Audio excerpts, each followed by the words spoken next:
Learning with the Illuminati, Part 18, Introduction to the Cerebral Cortex. The cerebral cortex can be divided into so-called brodmann areas. Many of these areas can be observed to have 6 layers. Layer 1, known as the molecular layer, has mostly axons and dendrites, alongside with a few nerve cells. Layer 2, known as the external granular layer, contains small pyramidal cells and many stellate cells. Layer 3, known as the external pyramidal layer, contains small and medium-sized pyramidal cells. Layer 4, known as the internal granular layer, contains variations of pyramidal and stellate neurons, and this layer is the main target of thalamocortical afferents from thalamus, and interhemispheric corticocortical afferents. Layer 5, known as the internal pyramidal layer, contains large pyramidal cells. And in the primary motor cortex this layer contains Betz cells, whose axons reaches through the internal capsule, brainstem and spinal cord. This forms the corticospinal tract, which is the main pathway for voluntary motor control. Layer 6, known as the multiform layer, contains a few, large pyramidal, and many small pyramidal and multiform cells. This layer sends efferent fibers to the thalamus. During the development of the cerebral cortex, or corticogenesis, nerve cells, and glial cells, generates in the ventricular zone. Specialized radial glial cell fibers grows radially to the pia mater. Nerve cells, migrates along the radial cell fibers and construct the cortical layers, along with intended pyramidal cells. The next population migrates to the middle and divides the cortex into the outer layer 1, and the deeper layer 5 and 6. The late nerve cells, migrates across the deep layers and creates the layer 2, 3 and 4. The cerebral cortex is organized in vertical columns, with both microcolumns, which are small vertical chains of neurons, and macrocolumns, which are large functional units. Like the visual cortex, which have columns for vertical and horizontal pattern inputs. These columns is believed to be a fundamental part of information processing important for perception, cognition, memories and consciousness.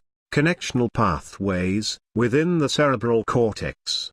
Layer 1, concerns mostly intracortical processing. Layer 2 and 3, receives corticocortical, interhemispheric afferents. And the layer 3 do also send corticocortical interhemispheric, efferents. Layer 4, receives afferents from thalamus and other interhemispheric parts of the cortex. Layer 5, sends efferents from the cortex, such as the primary motor cortex. Layer 6, sends efferents to the thalamus, and establishes precise connections between columns in the cortex with thalamic neurons.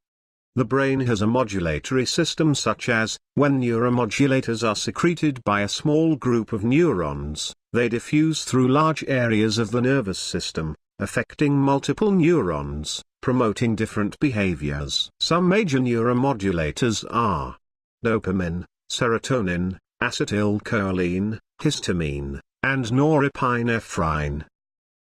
Dopamine, which is distributed by Substantia nigra and ventral tegmentum, may modulate motor functions, wakefulness, happiness, enthusiasm and concentration, and is important for the rewarding system.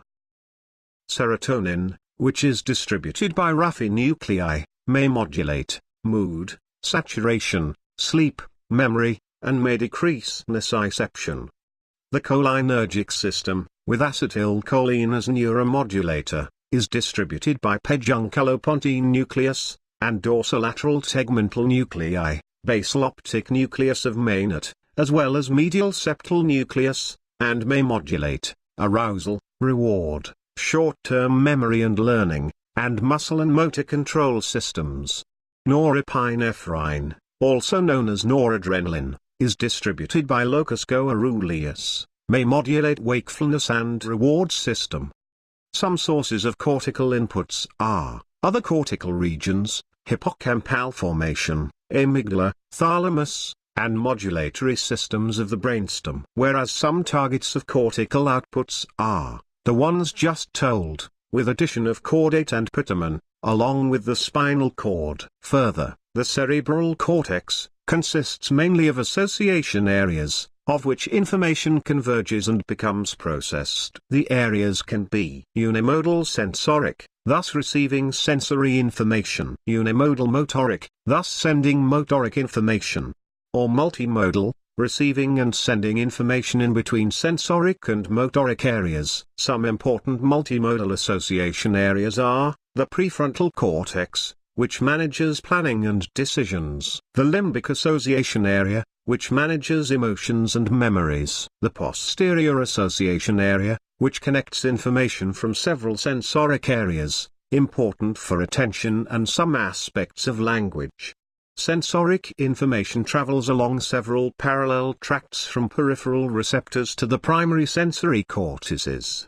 Thereafter the signals travel to unimodal association areas, before passing on to multimodal association areas within the posterior, parietal and temporal cortex. The posterior association areas processes sensoric information, and interacts with the anterior association areas responsible for planning and decisions, which affects the motoric outputs needed for the goals of the individual.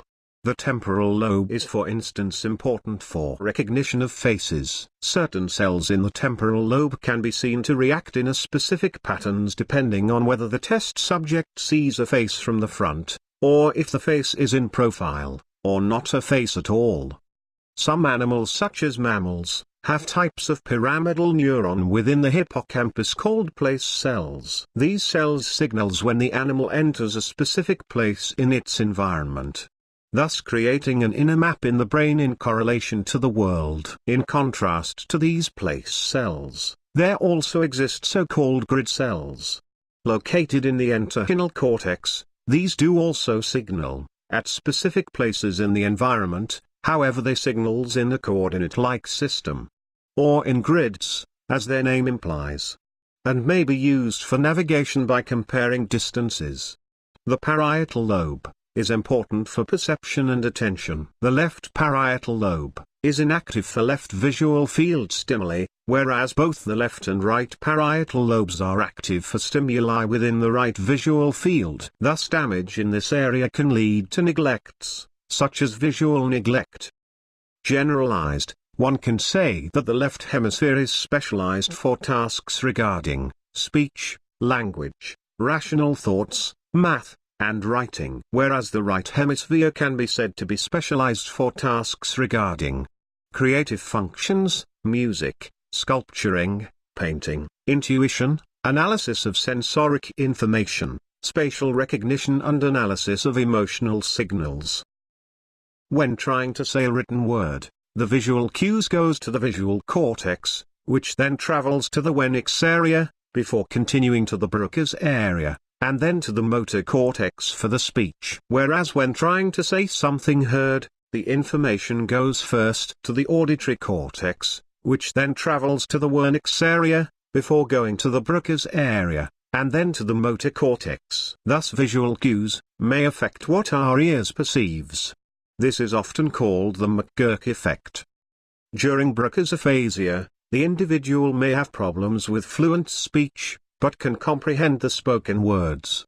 During Wernicke's aphasia, the individual has an impaired ability to grasp the meaning of the spoken words, while being able of fluent speech, a trick to remember which is which.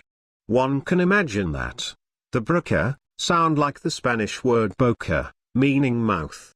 Thus Brocas-afasia has problem with producing speech. A damage to the fasciculus arcuatus, which connects the Wernicke area with the Broca's area, may cause conduction aphasia, which creates problem with speech repetition. And lastly, dyslexics can be seen to use less of the left, and more of the right hemisphere, in relation to language. Within the field of dowsing, it is believed that there exists several sorts of energy lines around the Earth with a few meters in between. These are said to be detectable by dowsing rods. However, some says that trained dowsers can feel the energy by themselves.